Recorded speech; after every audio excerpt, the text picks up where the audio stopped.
नमस्ते बच्चों। आज हम द्वितीय वर्ष कला के हिंदी साहित्य के बच्चों के लिए द्वितीय प्रश्न पत्र की में जो पुस्तक है निबंध संग्रह का अंतिम निबंध लेकर आपके सामने उपस्थित हुए हैं। और इसमें जो निबंधकार हैं वो हैं डॉक्टर कन्हैयालाल सहल और निबंध का नाम है राजस्थानी साहित्य में राष्ट्रीय भावना। तो मैं आपको उसके पहले जो कन्हैयालाल सहल निबंधकार हैं उनका संक्षिप्त परिचय दे देती हूँ। कन्हैयालाल सहल का जन्म 1911 में हुआ था। देहावसान 1977 में हुआ है तथा जो लेखक हैं वो हिंदी तथा राजस्थानी भाषा के प्रख्यात विद्वान रहे हैं। और इनके जो विधाएं हैं, इन्होंने कविता पे और निबंध विधा पर अपना कार्य किया है तथा निहाल दे सुल्तान लोक गाथा का संपादन और संकलन किया है, जो इनकी उपलब्धियों की बात है। तथा गुरु भारती नामक पत्रिका का 2 दशक तक संपादन किया है। कामायनी जयशंकर प्रसाद द्वारा रचित है और कुरुक्षेत्र दिनकर द्वारा पर समीक्षात्मक लेख लिखे हैं। तथा जो इनको पहचान मिली है, इनके ललित निबंध बुड्ढे बच्चे से इनको पहचान मिली है। तो यहाँ पर मैंने बिंदुवत इनका परिचय दिया है और साहित्य के क्षेत्र में इन्होंने जो जो कार्य किए उनके बारे में आपको अवगत कराया है। अब संक्षेप में मैं आपको थोड़ा सा वाक्य में इनके बारे में और बता देती हूँ अनुच्छेद के रूप में। तो कन्हैयालाल सहल जो हैं वो हिंदी तथा राजस्थानी के प्रख्यात विद्वान हैं और ये प्रमुख रूप से रसवादी आलोचक भी रहे हैं। इन्होंने कविताएं लिखी हैं और ललित निबंध लिखे हैं। पर हाँ, इनका जो मुख्य कार्य क्षेत्र रहा है या साहित्यिक क्षेत्र में जिन्होंने कार्य किया है उसमें हिंदी आलोचना और राजस्थानी भाषा में विविध प्रकार के शोध रहे हैं इनके। तथा इन्होंने जैसे राजस्थानी कहावतें हैं वो अपना अलग महत्व रखती हैं, उन पर इन्होंने शोध कार्य किया था। तथा राजस्थानी लोक कथाओं के मूल अभिप्राय पर सर्वदा मौलिक कार्य किया है, क्योंकि हर इस राज्य की अपनी कुछ लोक कथाएं होती हैं, कुछ लोकोक्तियाँ होती हैं जो उस राज्य की पहचान को और पुष्ट करती हैं। कन्हैयालाल सहल ने निहाल दे सुल्तान जैसी लोक गाथा का संकलन कर उसका संपादन भी किया है। मरु भारती नामक पत्रिका का लगभग 2 दशक तक संपादन किया और निबंधकार ने राजस्थानी भाषा तथा साहित्य के क्षेत्र में अनुपम और उल्लेखनीय योगदान भी दिया है। तो निबंध और आलोचना के क्षेत्र में हम देखते हैं कि इनका अप्रतिम योगदान रहा है।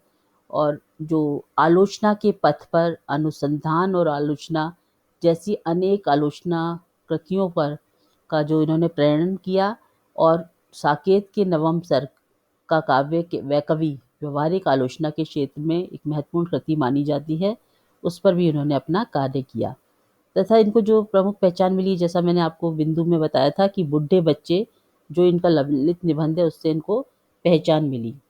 अब हम अपनी जो निबंध है उसमें से कुछ बिंदु चुनेंगे और उनके बारे में चर्चा करेंगे और इसी तरह हम बिंदुवत चर्चा करते हुए इस आपको पाठ का सारांश समझाने में या निबंध का सारांश समझाने में आपको किसी उल्लेखनीय योगदान देंगे या प्रयास करेंगे। तो इस निबंध के मुख्य बिंदु हैं। राजस्थान एक अद्वितीय प्रदेश रहा है जहाँ पर मृत्यु को भी त्योहार के रूप में वर्ण किया जाता है। दूसरा, हम देखते हैं कि युद्ध में जाते वीर को विदाई देते समय पत्नी और माता अत्यंत हर्ष का अनुभव करती हैं। उनके चेहरे पर कोई शिकन नहीं आती है, कोई दुख नहीं आता है, कोई खेद नहीं आता है। वह सोचती हैं कि जो मातृभूमि है उसके लिए बलिदान देने से बढ़कर कोई कर्म नहीं है। राजस्थानी वीरों और वीरांगनाओं को देश प्रेम या उनके देश के प्रति जो प्रेम है वो अद्वितीय है, इसके बारे में इस निबंध में बताया गया है। उदाहरण के तौर पर हम देख सकते हैं यहाँ पर कि किस तरह से एक दो पंक्तियाँ हैं, मैं उनका जो अर्थ है या व्याख्या वो बाद में करूँगी। पंक्तियाँ पढ़ती हूँ। उसमें पंक्तियाँ जो हैं वो इस तरह से हैं। सुत मरियो हित देस रे, हर क्यो बंधु समाज, माँ न हर की जन्म दे, जतरी हर की आज। काफ़ी कुछ स्पष्ट हो गया होगा आपको इसमें, पर फिर भी मैं आपको और भी स्पष्ट कर देती हूँ कि किस तरह से सुत मरियो हित देश रे। माँ कहती है, सुत यानी पुत्र, अगर मेरा पुत्र इस देश के लिए अपने प्राण न्यौछावर करता है तो उससे सारा समाज अपने मन में प्रसन्नता और आनंद का अनुभव करता है, माँ ना हर की जन्म दे। और मैं अपने पुत्र को जन्म देकर जितनी प्रसन्नता और आनंद का अनुभव नहीं कर सकी थी, जितना मैं आज उसको इस महान उद्देश्य को या इस महान कर्तव्य को अंजाम देते समय महसूस कर रही हूँ कि वह देश की रक्षा के लिए अपने प्राण अर्पण करने जा रहा है। तो इस तरह जी हाँ, इन पंक्तियों से हम राजस्थानी वीरों के साथ-साथ उनको जन्म देने वाली माँ की वीरता, साहस को भी प्रणाम करने के में हमें लगता है कि वह इसी योग्य है कि उन्हें हम प्रणाम कर सकें, उनका आदर-सत्कार कर सकें। तो कई लेखक रहे हैं राजस्थानी साहित्य में राष्ट्रीय भावना को व्यक्त करने के क्षेत्र में कई लेखकों ने और रचनाकारों ने अपना काम किया है। इसमें से मैं एक कवि का उल्लेख करती हूँ, जो है रघुराज सिंह हांडा। इनकी जो कविताएँ हैं वो राजस्थानी वीरों की गाथा का एक अद्वितीय प्रमाण है, जिसमें मैं एक कविता की चंद पंक्तियाँ आपको सुनाती हूँ, जिसमें माँ अपने पुत्र के बलिदान या शहीद होने को किस तरह से शहीद होने पर अपने आप को गौरवान्वित अनुभव करती है और समाज के लोगों को कुछ उल्हाना देती हुई कहती है कि ये किसने शोक सभा की, ये किसने अपमान किया है, मेरे शहीद बेटे को किसने मर गया कहा है। तो माँ अपने बेटे की शहादत पर गर्व अनुभव करती है और स्पष्ट करती है कि मेरे बेटे को ये नहीं कहो कि वह मर गया है, वो देश के लिए उसने अपने आप को बलिदान किया है, शहीद किया है, इसलिए उसके सम्मान में कोई कमी नहीं आनी चाहिए और इस तरह की शोक सभा करने की कोई आवश्यकता नहीं है, क्योंकि वो एक महान उद्देश्य के लिए अपने प्राणों के बलिदान को तत्पर हुआ था। दूसरा हम देखते हैं कि पद्मिनी के जौहर का वर्णन या उदाहरण के रूप में बताया है कि किस तरह से यहाँ पर जो पद्मिनी है उसने अपना जौहर किया था। तो यहाँ पर राजस्थान में वीरांगनाओं के जौहर की बात को हम अक्सर अपने इतिहास के माध्यम से पढ़ते आए हैं। यहाँ मैं आपको थोड़ा-सा और जानकारी दे दूँ कि चित्तौड़ की रानी कर्णावती और रानी फूल कंवर के जौहर से काफ़ी लोग अनजान हैं, परंतु हम देखते हैं कि पद्मावती के जौहर की कथा ज़्यादातर लोगों की ज़बान पर रहती है। पर ये एक अन्य विषय है जो मैं आपकी जानकारी में डालना चाहती हूँ कि पद्मावती के साथ-साथ रानी कर्णावती और फूल कंवर ने भी अपने आप को अग्नि के हवाले करके अपनी वीरता का, साहस का और अपने स्वाभिमान की रक्षा का परिचय दिया था। तो इस तरह से हम देखते हैं कि अलाउद्दीन खिलजी ने जब चित्तौड़ पर आक्रमण करके रानी के सौंदर्य को हासिल करने का प्रयास किया था, तो पति ने जब रानी पद्मिनी ने देखा कि उसका जो पति है रतन सेन, वो उनके चुंगल से मुक्त नहीं हो पा रहा है और अंत में जब कोई रास्ता नहीं बचा, तो इन वीरांगनाओं ने सामूहिक रूप से अपने आप को अग्नि के हवाले कर दिया था और यह जो गाथा है ये जौहर के नाम से आज भी सबकी ज़ुबान पे है।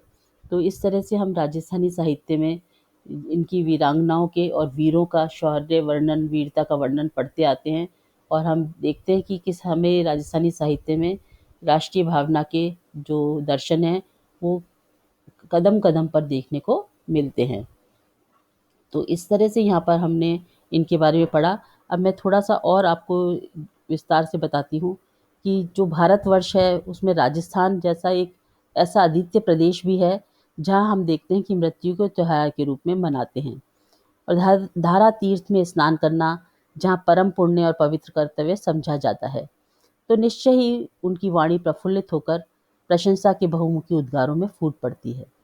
राजस्थान ने अपने रक्त से जो साहित्य निर्माण किया है, उससे टक्कर लेने वाला साहित्य हमें और भी कहीं देखने को नहीं मिलता है।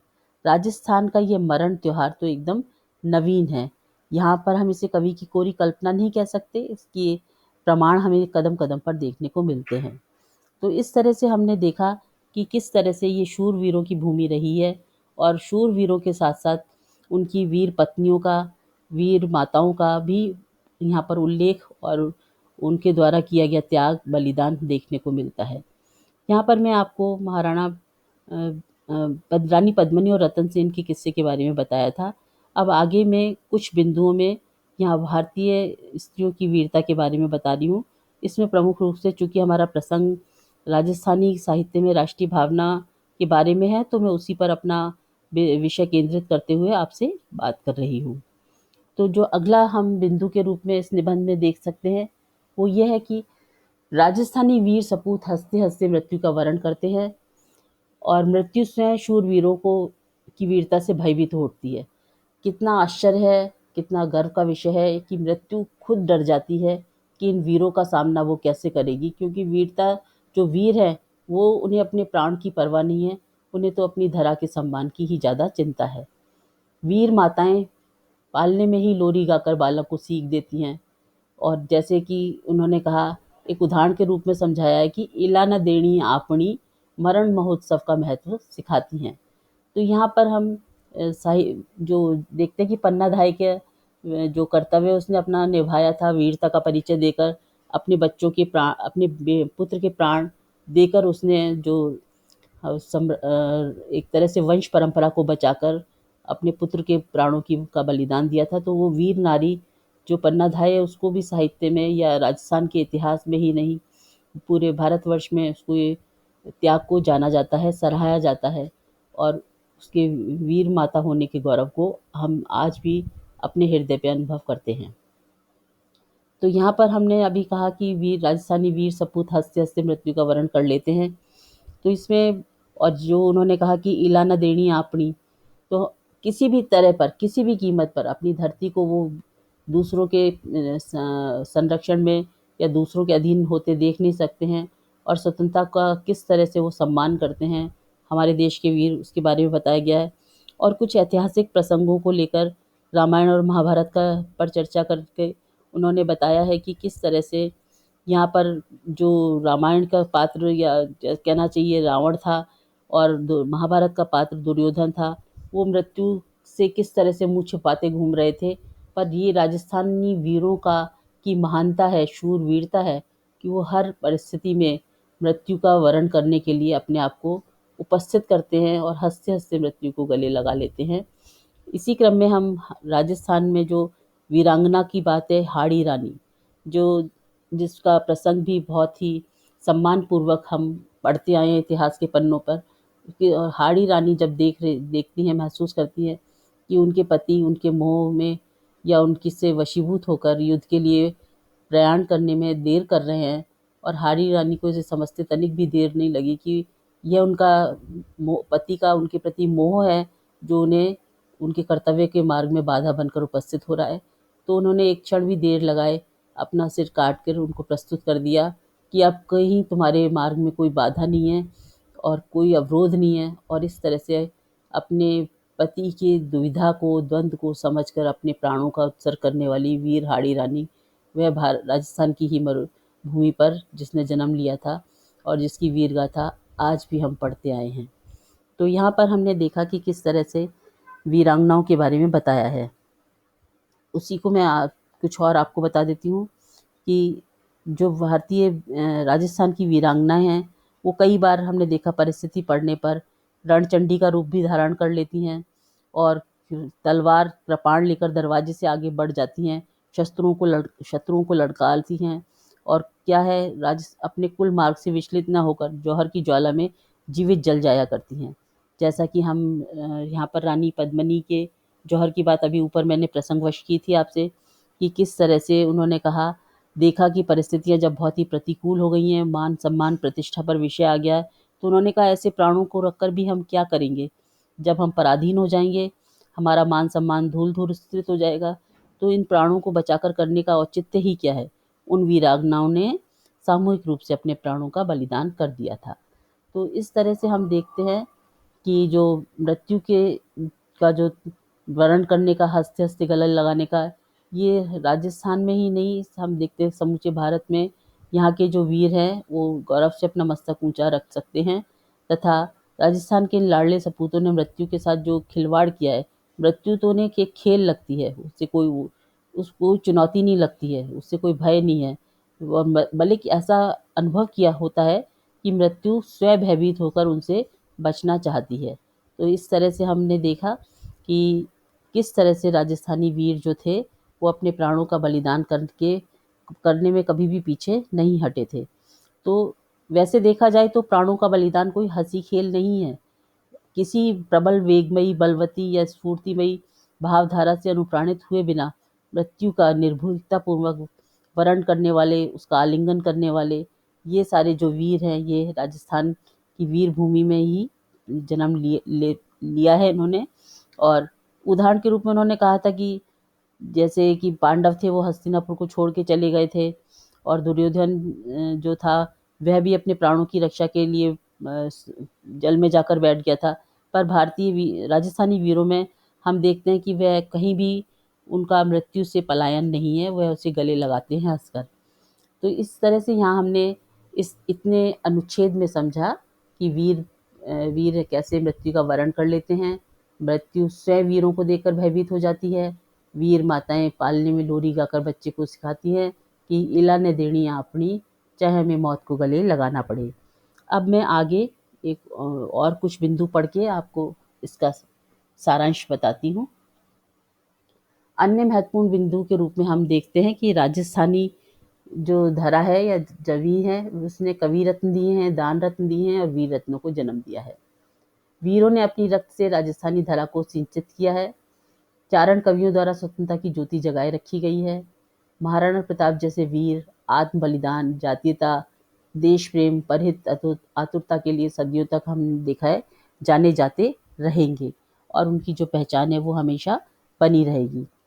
तो हम यहाँ पर ये और समझने का प्रयास करते हैं कि किस तरह से जो यहाँ के वीर योद्धा थे, उन्होंने अपने रक्त से यहाँ की धरती को सिंचा, और किस तरह से यहाँ पर कवि रत्नों ने जन्म लिया, या महाराणा प्रताप के बारे में कहा है, या पृथ्वीराज चौहान के बारे में कई बात कही है। तो इस तरह से ना तो ये दान देने में पीछे रहे हैं, ना साहित्य को रचने में पीछे रहे हैं। तो हर किसी भी क्षेत्र में देखें तो यहाँ के वीर जो हैं वो अद्वितीय हैं, और उनका स्मरण करके हम अपने मन में रोमांच और आनंद की अनुभूति करते हैं।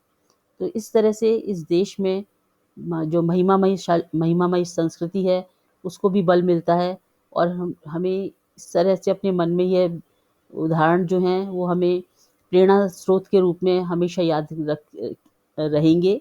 जैसे महाराणा प्रताप थे, उन्होंने पराधीनता को स्वीकार नहीं किया, जंगल जंगल भटकना पड़ा, जैसा आप बच्चे प्रारंभ से पढ़ते आए हैं कि उन्होंने हार नहीं मानी, अकेले जंगलों में भटके, भोजन के लिए तरसे, पर किसी भी तरह से उन्होंने आत्मसमर्पण नहीं किया, ना ही उन्होंने अपने सम्मान की कहीं पर भी सम्मान की रक्षा के लिए समझौता किया।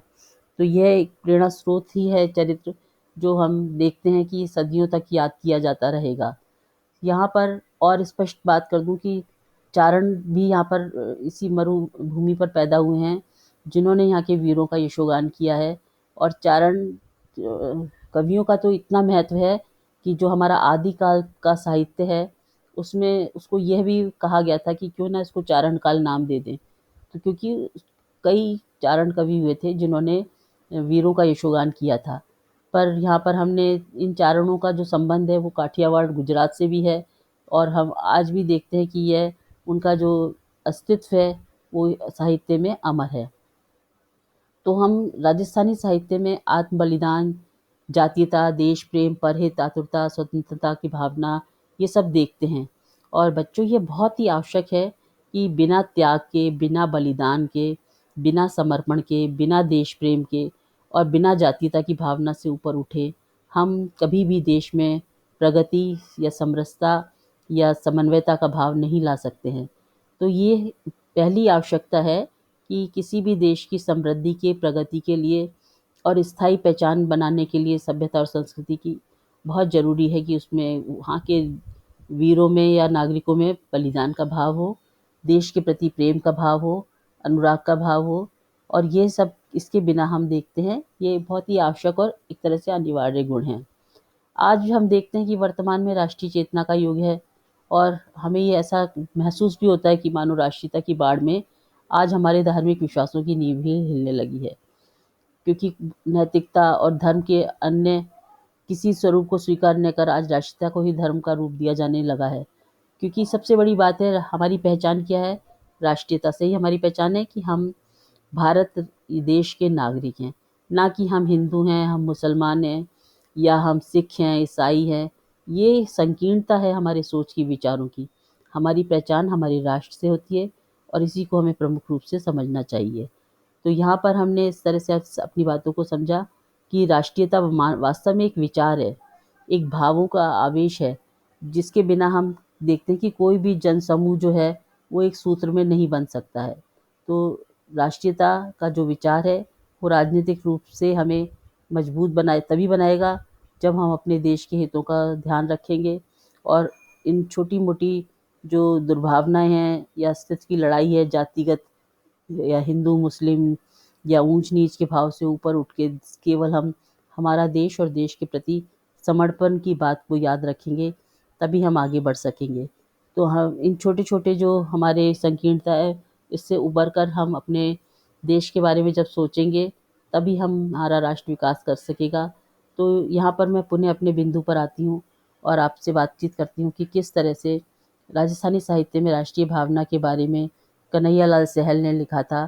तो अंत में कुछ उसको मैं निष्कर्ष पर पहुँचते हुए आपको बताना चाहती हूँ कि इस निबंध में उन्होंने राजस्थानी साहित्य में राष्ट्रीय भावना और राजस्थानी साहित्य से संबंधित आलोचनात्मक निबंधों में उन्होंने राष्ट्रीय भावना के बारे में बताया है।